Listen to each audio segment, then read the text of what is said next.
kindergartners. Today we're going to talk about Kelso's choices. So if you have a conflict, we're going to talk about how you can try to solve it in really healthy ways.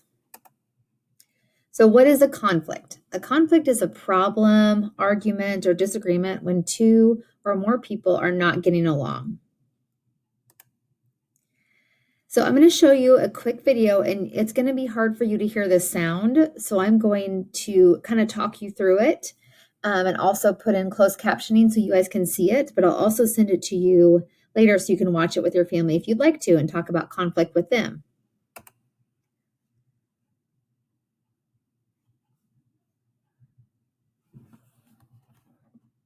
So this is Robin Williams, and they're going to talk about conflict. So they're going to try to show conflict. There are two-headed monsters showing us conflict. And they're just arguing back and forth and laughing. They're trying to show conflict. They said it wasn't conflict. Conflict is about fighting with two people. Conflict.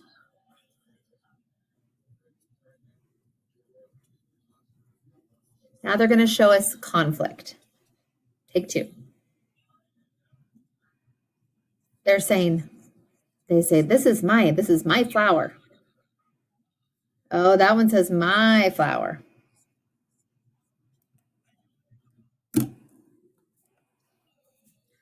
Oh, then they decided to share. And he's saying, stop. That's not conflict.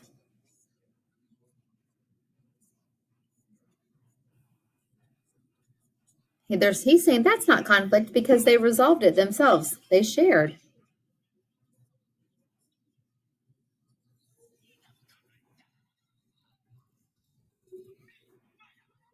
But now they're fighting with each other. They're all three fighting. He just realized something. They're arguing about it. They're having a conflict. Conflict. So fighting with each other about that's conflict. So there's a difference between small problems and big problems. And we're going to kind of go through those and see if you guys can decide if you think it's a small problem or a big problem. There are two different kinds of problems or conflicts. Big problems need a big person to help, or an adult. So if it's a big problem, an adult will need to help. With small problems, we can try to use Kelso's choices and solve it. Try two of them to solve it. So as a small problem is where a student is capable of solving it all on their own.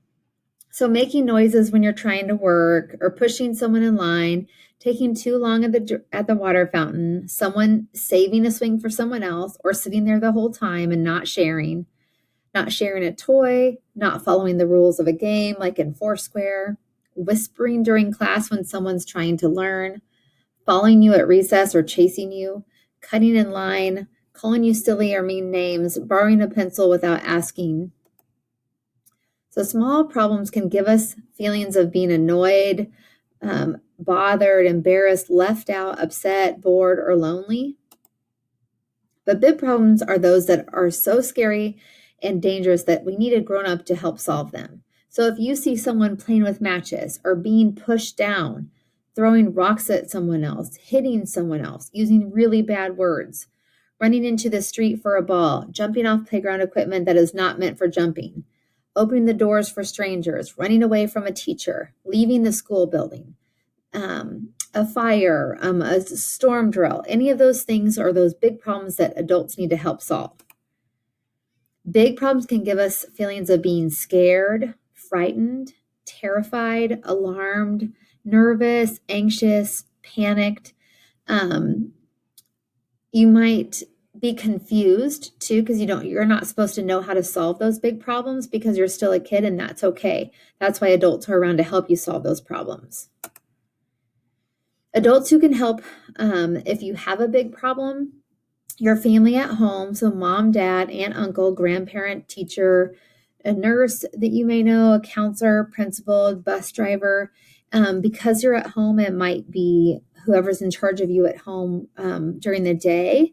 It can also be a coach or an instructor, like a music instructor that you're working with. It can be a person in your church or your synagogue or wherever you go for that. Lots of different people you can report to, but they have to be an adult. If it is not scary or dangerous, then it's a small problem and we can solve it using Kelso's choices.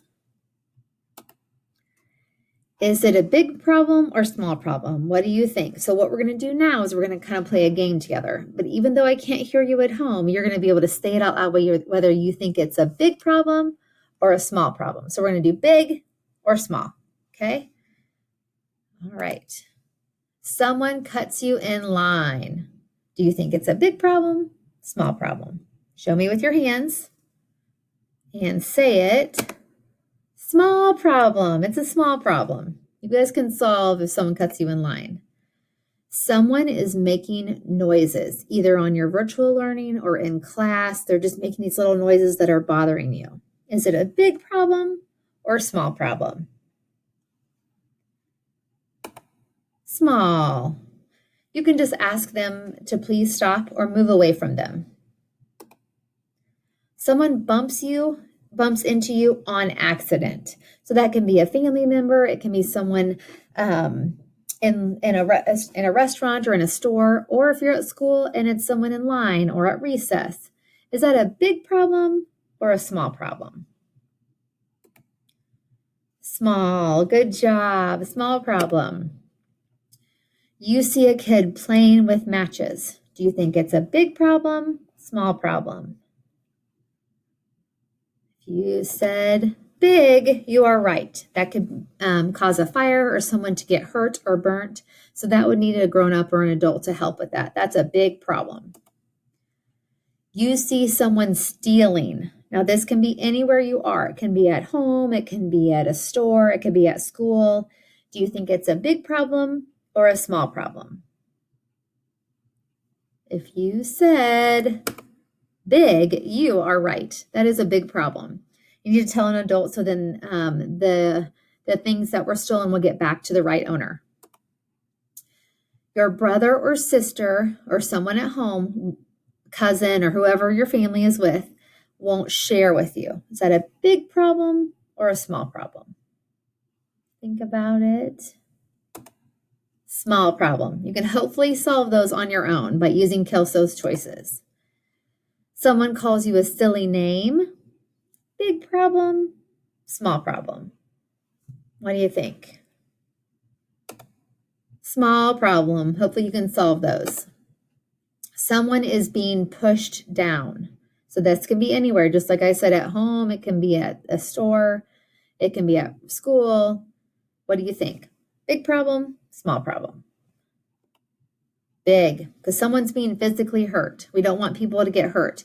Now, if it's an accident and someone bumps you, that's a small problem. But a big problem is when someone's intentionally pushing someone down, trying to hurt them. So that's a big problem. Grown-ups need to be involved. Someone is talking during a quiet time. So if you're working from home or virtually learning, it would be someone's talking and they're forgetting to put their mute on. If you're in class, it's just someone talking during reading time or something when you're supposed to be learning quietly.